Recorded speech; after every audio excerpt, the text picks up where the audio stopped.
उत्पत्ति अध्याय 41। फिरौन का स्वप्न।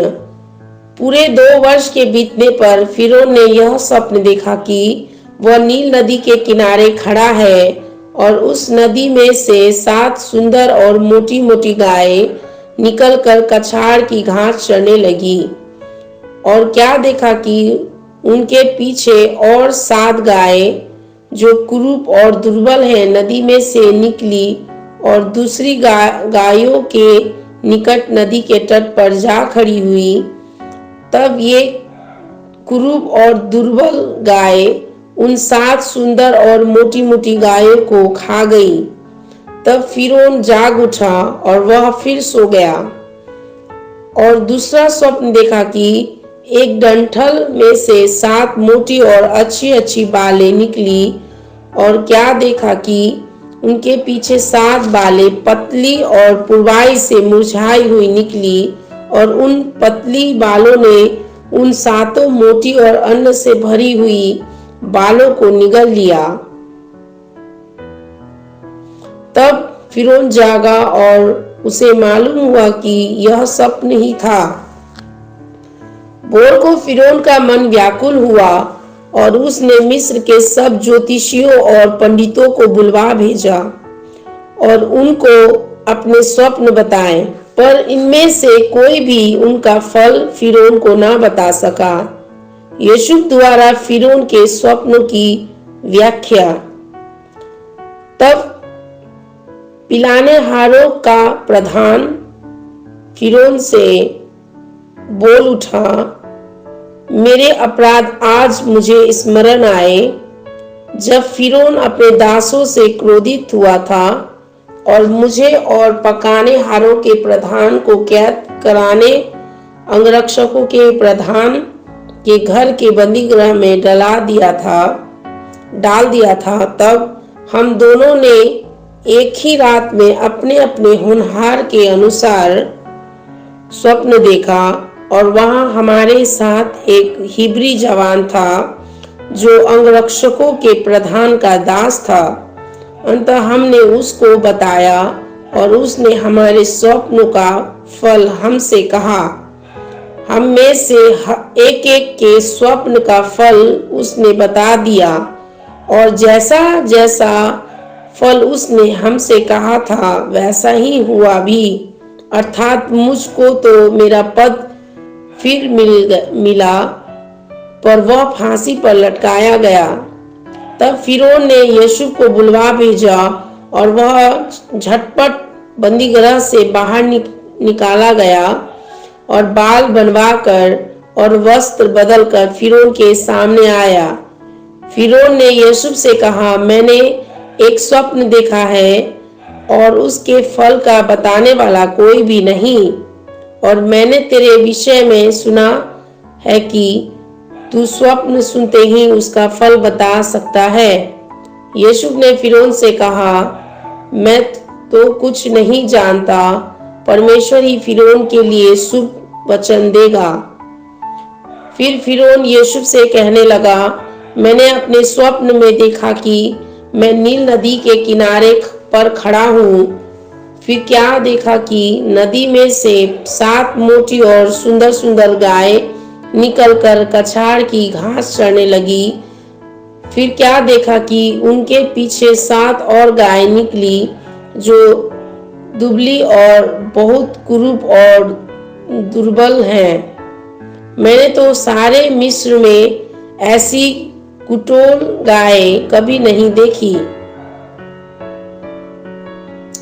इन दुर्बल और कुडोल गायों ने उन पतली 7 मोटी मोटी गाय को खा लिया, और जब वे उनको खा गई तब यह मालूम नहीं होता था कि वे उनको खा गई हैं, क्योंकि वे पहले के समान जैसी की तैसी कुडोल रही। तब मैं जाग उठा। फिर मैंने दूसरा स्वप्न देखा कि एक ही डंठल में 7 अच्छी अच्छी और अन्न से भरी हुई बालें निकली।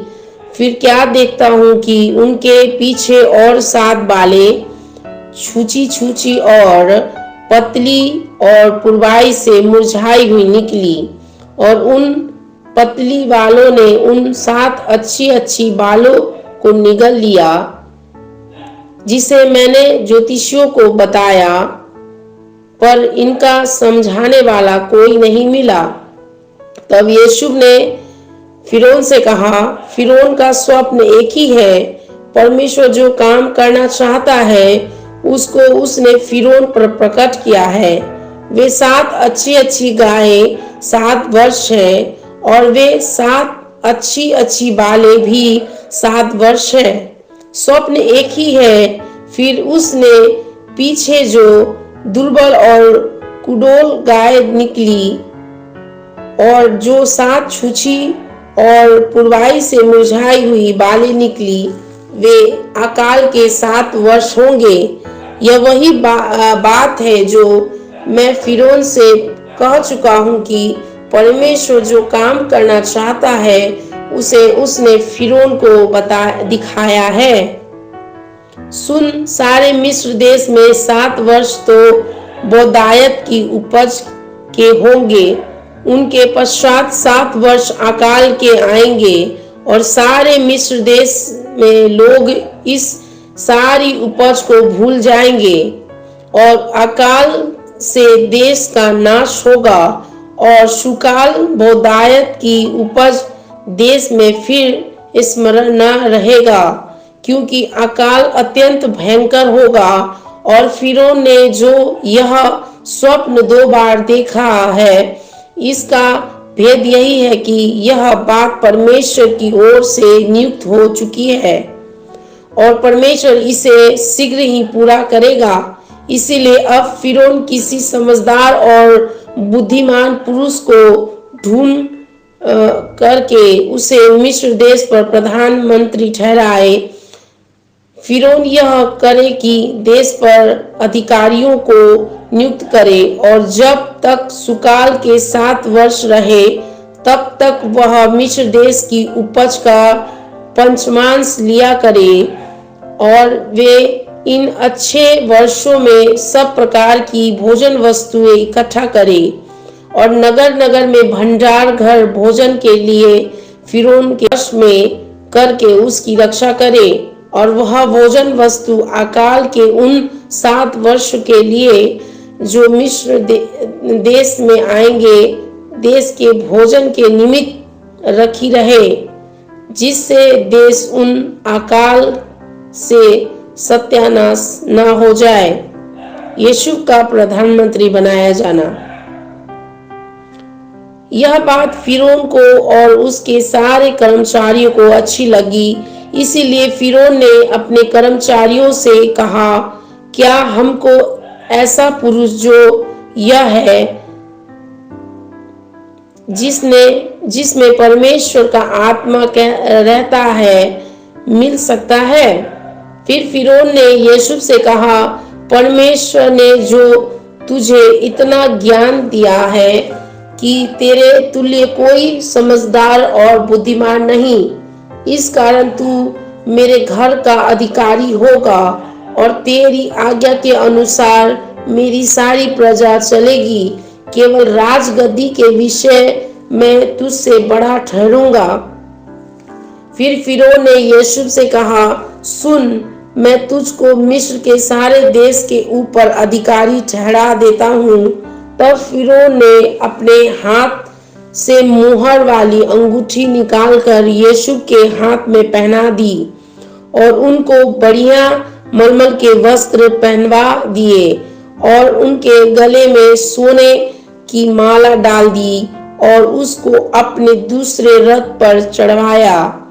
और लोग उसके आगे आगे यह प्रचार करते चले कि घुटने टेक कर दंडवत करो, और उसने उसको मिस्र के सारे देश के ऊपर प्रधानमंत्री ठहराया। फिर फिरौन ने यीशु से कहा, फिरौन तो मैं हूँ, और सारे मिस्र देश में कोई भी तेरी आज्ञा के बिना हाथ पाँव न हिलाएगा। फिरौन ने यीशु का नाम सापनथ पाहेर रखा। पानेह रखा। ओन नगर के याजक पोतीफरा की बेटी आसनत से उनका विवाह करा दिया और यूसुफ सारे मिस्र देश में दौरा करने लगा। जब यूसुफ मिस्र के राजा फिरौन के सम्मुख खड़ा हुआ तब वह 30 वर्ष का था। वह फिरौन के सम्मुख से निकलकर सारे मिस्र देश में दौरा करने लगा। सुकाल के 7 वर्षों में भूमि बहुतायत से अन्न उपजाती रही और यूसुफ उन 7 वर्षों में सब प्रकार की भोजन वस्तुएं जो मिस्र देश में होती थी जमा करके नगरों में रखाता गया और हर एक नगर के चारों ओर के खेतों की भोजन वस्तुएं को वह उसी नगर में इकट्ठा करता गया। इस प्रकार यूसुफ ने अन्न को समुद्र की रेत के समान अत्यंत बहुतायत से राशि राशि गिन के रखा, यहाँ तक कि उसने उनका गिनना छोड़ दिया क्योंकि वे असंख्या हो गई। अकाल के प्रथम वर्ष के आने से पहले यूसुफ के 2 पुत्र ओन के याजक पोतीफरा की बेटी आसनत से जन्मे और यूसुफ ने अपने जेठे का नाम यह कहकर मन से रखा कि परमेश्वर ने मुझसे मेरा सारा कलेश और मेरे पिता का सारा घराना भुला दिया है। दूसरे का नाम उसने यह कहकर एप्रेम रखा कि मुझे दुख भोगने के देश में परमेश्वर ने फलवंत किया है। और मिस्र देश के सुकाल के 7 वर्ष समाप्त हो गए और यूसुफ के कहने के अनुसार 7 वर्षों के लिए अकाल आरंभ हो गया। सब देशों में अकाल पड़ने लगा परंतु सारे मिस्र देश में अन्न था। जब मिस्र का सारा देश भूखे मरने लगा तब प्रजा फिरौन से चिल्ला चिल्ला कर रोटी मांगने लगी और वह सब मिस्रियों से कहा करता था यूसुफ के पास जाओ और जो कुछ वह तुमसे कहे वही करो। इसीलिए जब अकाल सारी पृथ्वी पर फैल गया और मिस्र देश में अकाल का भयंकर रूप हो गया तब यूसुफ सब भंडारों को खोल खोल कर मिस्रियों के हाथ अन्न बेचने लगा। इसीलिए सारी पृथ्वी के लोग मिस्र में अन्न मोल लेने के लिए यूसुफ के पास आने लगे क्योंकि सारी पृथ्वी पर भयंकर अकाल था। उत्पत्ति अध्याय 42। याकूब का अपने पुत्रों को मिस्र भेजना। जब याकूब ने सुना कि मिस्र में अन्न है तब उसने अपने पुत्रों से कहा, तुम एक दूसरे का मुंह क्यों देख रहे हो? फिर उसने कहा, मैंने सुना है कि मिस्र में अन्न है, इसीलिए तुम लोग वहां जाकर हमारे लिए अन्न मोल ले आओ जिससे हम ना मरे वरन जीवित रहे। तब यूसुफ के 10 भाई अन्न मोल लेने के लिए मिस्र को गए, पर यूसुफ के भाई बिन्यामीन को याकूब ने यह सोचकर भाइयों के साथ ना भेजा कि कहीं ऐसा ना हो कि उस पर कोई विपत्ति आ पड़े। इस प्रकार जो लोग अन्न मोल लेने आए उनके साथ इज़राइल के पुत्र भी आए क्योंकि कनान देश में भी भारी अकाल था। यूसुफ तो मिस्र देश का अधिकारी था और उस देश के सब लोगों के हाथ वही अन्न बेचता था। इसीलिए जब यूसुफ के भाई आए तब भूमि पर मुंह के बल गिरकर उसको दंडवत किया। उनको देखकर यूसुफ ने पहचान तो लिया परंतु उनके सामने भोला बनकर कठोरता के साथ उनसे पूछा, तुम कहाँ से आते हो? उन्होंने कहा, हम तो कनान देश से अन्न मोल लेने के लिए आए हैं। यूसुफ ने अपने भाइयों को पहचान लिया परंतु उन्होंने उसको ना पहचाना। तब यीशु अपने उन स्वप्न को स्मरण करके जो उसने उनके विषय में देखे थे, उनसे कहने लगा, तुम भेदिए हो, इस देश की दुर्दशा को देखने के लिए आए हो। उन्होंने उनसे कहा, नहीं नहीं, हे प्रभु, तेरे दास भोजन वस्तुएं मोल लेने के लिए आए हैं। सब एक ही पिता के पुत्र हैं, हम सीधे मनुष्य हैं, तेरे दास भेदिए नहीं। उसने उनसे कहा, नहीं नहीं, तुम इस देश की दुर्दशा देखने ही को आए हो। उन्होंने कहा, हम तेरे दास 12 भाई हैं और कनान देशवासी एक ही पुरुष के पुत्र हैं, और छोटा इस समय हमारे पिता के पास है और एक जाता रहा। तब यीशु ने उनसे कहा, मैंने तो तुमसे कहा दिया कि तुम भेदिए हो, अंत इसी रीति से तुम परखे जाओगे। फिरौन के जीवन की शपथ, जब तक तुम्हारा छोटा भाई यहाँ ना आए तब तक तुम यहाँ से ना निकलने पाओगे। इसीलिए अपने में से एक को भेज दो कि वह तुम्हारे भाई को ले आए, और तुम लोग बंदी रहोगे। इस प्रकार तुम्हारी बातें परखी जाएगी कि तुम में सच्चाई है कि नहीं। यदि सच्चे ना ठहरे तब तो फिरौन के जीवन की शपथ तुम निश्चय ही भेदिए समझे जाओगे। तब उसने उनको 3 दिन तक बंदी गृह में रखा। तीसरे दिन यीशु ने उनसे कहा, एक काम करो, तब जीवित रहोगे, क्योंकि मैं परमेश्वर का भय मानता हूँ। यदि तुम सीधे मनुष्य हो तो तुम सब भाइयों में से एक जन इस बंदी गृह में बंधुआ रहे, और तुम अपने घर वालों की भूख मिटाने के लिए अन्न ले जाओ, और अपने छोटे भाई को मेरे पास ले आओ। इस प्रकार तुम्हारी बातें सच्ची ठहरेगी और तुम मार डाले ना जाओगे। तब उन्होंने वैसा ही किया। उन्होंने आपस में कहा, निसंदेह हम अपने भाइयों के विषय में दोषी हैं, क्योंकि जब उसने हमसे गिड़गिड़ाकर विनती की, तब भी हमने यह देखकर कि उसका जीवन कैसे संकट में पड़ा है, उसकी ना सुनी। इसी कारण हम भी अब इस संकट में पड़े हैं। रूबेन ने उनसे कहा, क्या मैंने तुमसे ना कहा था कि लड़के के अपराधी मत बनो, परंतु तुमने ना सुना।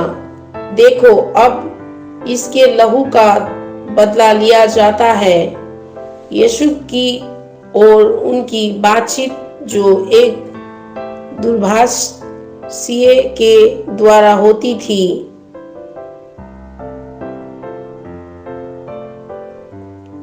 इससे उनको मालूम नहीं हुआ कि वह उनकी बात बोली समझता है। तब वह उनके पास से हटकर रोने लगा। फिर उनके पास लौटकर और उनसे बातचीत करके उनमें से सिमोन को छांट निकाला और उनके सामने उसे बंदी बना दिया। याकूब के पुत्रों का कनान लौटना। जब यीशु ने आज्ञा दी कि उनके बोरे अन्न से भरो और एक एक जन के बोरे में उनके रुपए को भी रख दो, फिर उनको मार्ग के लिए भोजन वस्तु दो, अंततः उनके साथ ऐसा ही किया गया। तब वे अपना अन्न अपने गधों पर लाद कर वहां से चल दिए। सराय में जब एक ने अपने गधे को चारा देने के लिए अपना बोरा खोला, तब उसका रुपया बोरे के मुंह पर रखा हुआ दिखलाई पड़ा। तब उसने अपने भाइयों से कहा, मेरा रुपया तो लौटा दिया गया है, देखो वह तेरे बोरे में है, वह मेरे बोरे में है। तब उनके जी में जी न रहा और वे एक दूसरे की ओर भय से ताकने लगे और बोले, परमेश्वर ने यह हमसे क्या किया है। तब वे कनान देश में अपने पिता याकूब के पास आए और अपना सारा वृत्तांत उसे इस प्रकार वर्णन किया। जो पुरुष उस देश का स्वामी है, उसने हमसे कठोरता के साथ बातें की और हमको देश के भेदिए कहा। तब हमने उससे कहा, हम सीधे लोग हैं, भेदिए नहीं। हम 12 भाई एक ही पिता के पुत्र हैं। एक जो जाता रहा परंतु छोटा इस समय कनान देश में हमारे पिता के पास है।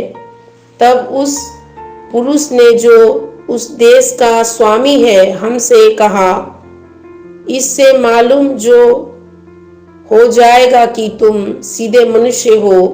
तुम अपने में से एक को मेरे पास छोड़कर अपने घर वालों की भूख मिटाने के लिए कुछ ले जाओ और अपने छोटे भाई को मेरे पास ले आओ।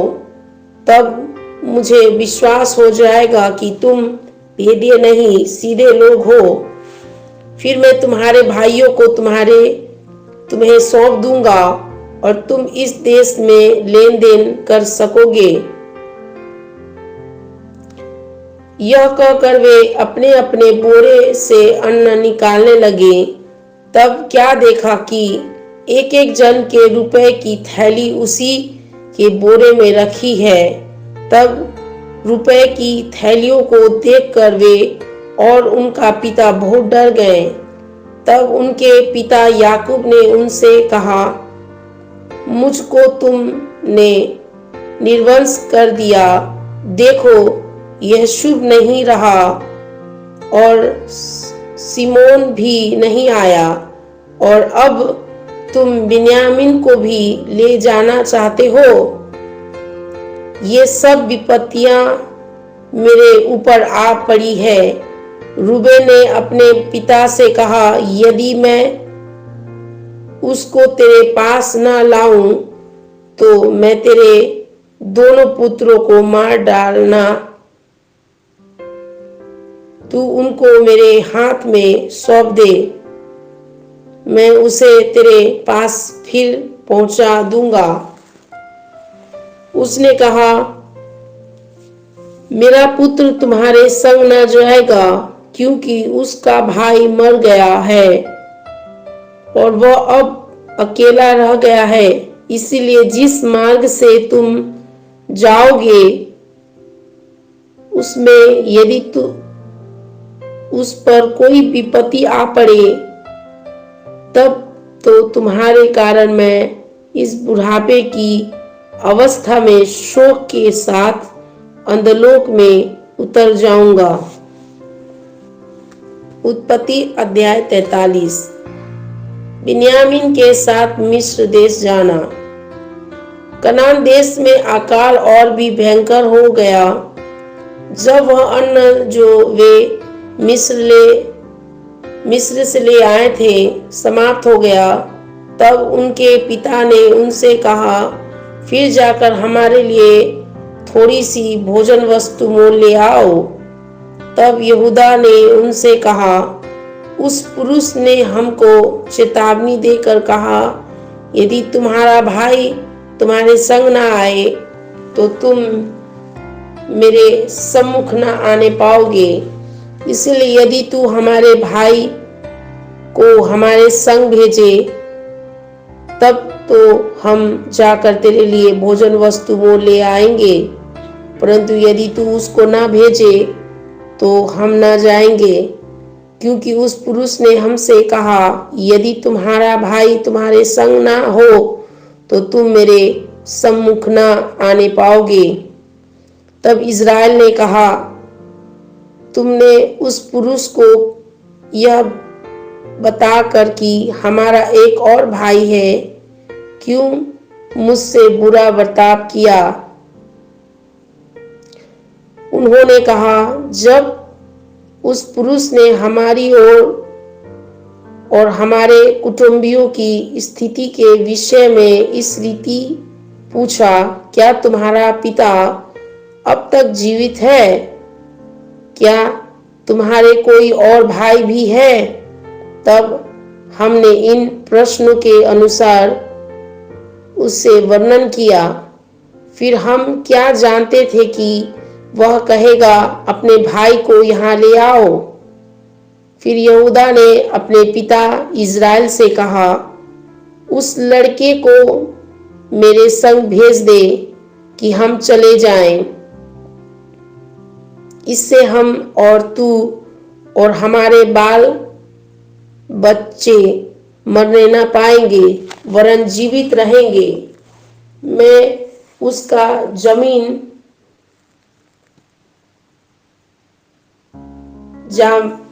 जामीन होता हूँ।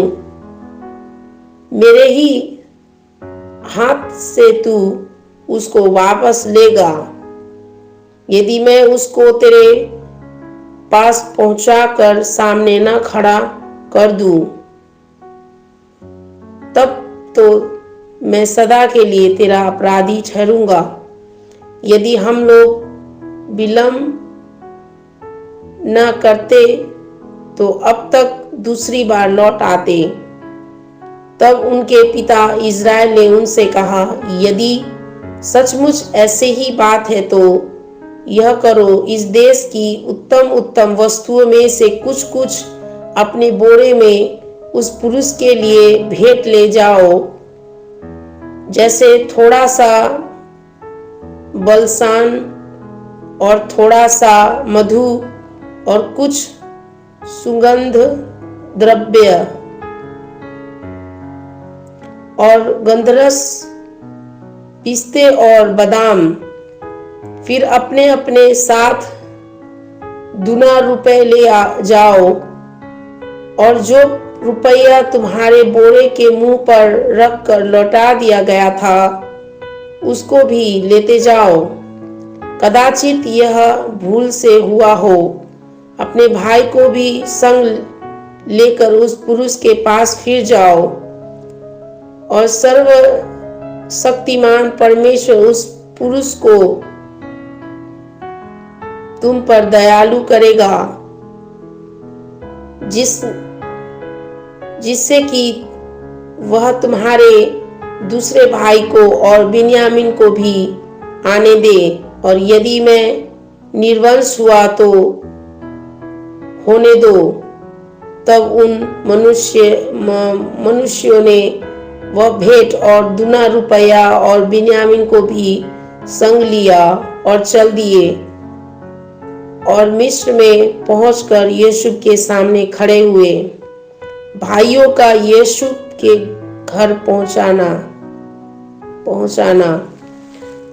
उनके साथ बिन्यामीन को देखकर यूसुफ ने अपने घर के अधिकारी से कहा, उन मनुष्य को घर में पहुंचा दो और पशु मारकर भोजन तैयार करो, क्योंकि वे लोग दोपहर को मेरे संग भोजन करेंगे।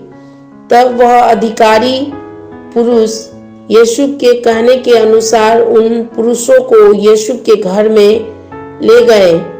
जब वे यूसुफ के घर को पहुंचाए गए, तब वे आपस में डरकर कहने लगे, जो रुपया पहली बार हमारे बोरों में लौटा दिया गया था उसी के कारण हम भीतर पहुंचाए गए हैं, जिससे कि वह पुरुष हम पर टूट पड़े और हमें वश में करके अपने दास बनाए और हमारे गधों को भी छीन ले।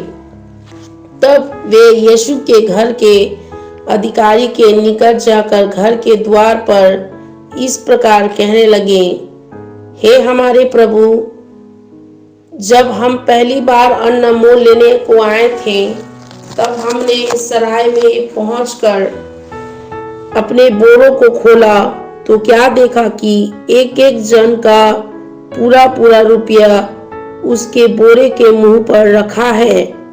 इसीलिए हम उसको अपने साथ फिर लेते आए हैं और दूसरा रुपया भी भोजन वस्तु मोल लेने के लिए लाए हैं। हम नहीं जानते कि हमारा रुपया हमारे बोरों में किसने रख दिया था। उसने कहा, तुम्हारा कुशल हो, मत डरो। तुम्हारा परमेश्वर जो तुम्हारे पिता का भी परमेश्वर है, उसी ने तुमको तुम्हारे बोरों में धन दिया होगा।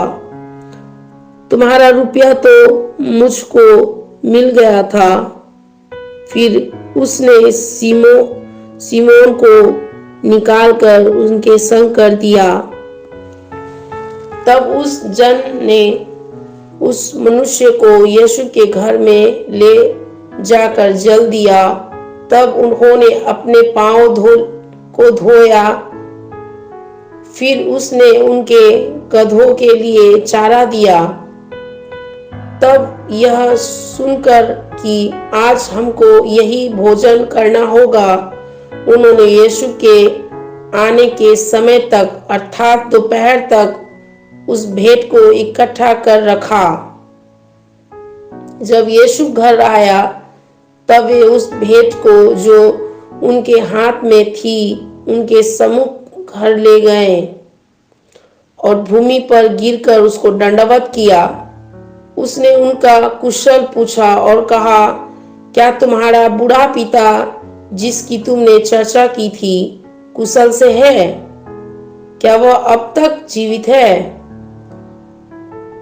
उन्होंने कहा, हाँ, तेरा दास हमारा पिता कुशल से है और अब तक जीवित है।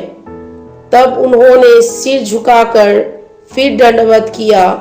तब उसने आंखें उठाकर और अपने सगे भाई बिन्यामीन को देखकर पूछा, क्या तुम्हारा वह छोटा भाई जिसकी चर्चा तुमने मुझसे की थी यही है? फिर उसने कहा, हे मेरे पुत्र, परमेश्वर तुझ पर अनुग्रह करे।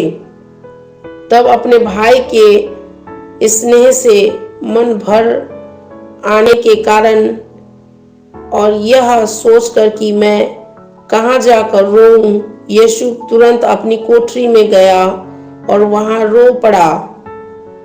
फिर अपना मुंह धोकर निकल आया और अपने को शांत कर कहा, भोजन परोसो। तब उन्होंने उसके लिए जो अलग और भाइयों के लिए भी अलग और जो मिस्री उसके संग खाते थे उनके लिए भी अलग भोजन परोसा। इसीलिए कि मिस्री इब्रियों के साथ भोजन नहीं कर सकते, वरन मिस्री ऐसा करना घृणा समझते थे। सो यीशु के भाई उनके सामने बड़े बड़े पलते और छोटे छोटे पीछे अपनी अपनी अवस्था के अनुसार क्रम से बैठाए गए। यह देख वे विस्मित होकर एक दूसरे की ओर देखने लगे। तब यीशु अपने सामने से भोजन वस्तुएं उठा कर उनके पास भेजने लगा और बिन्यामीन को अपने भाइयों से 5 गुना भोजन वस्तुएं मिली और उन्होंने उसके संग मन माना खा पिया।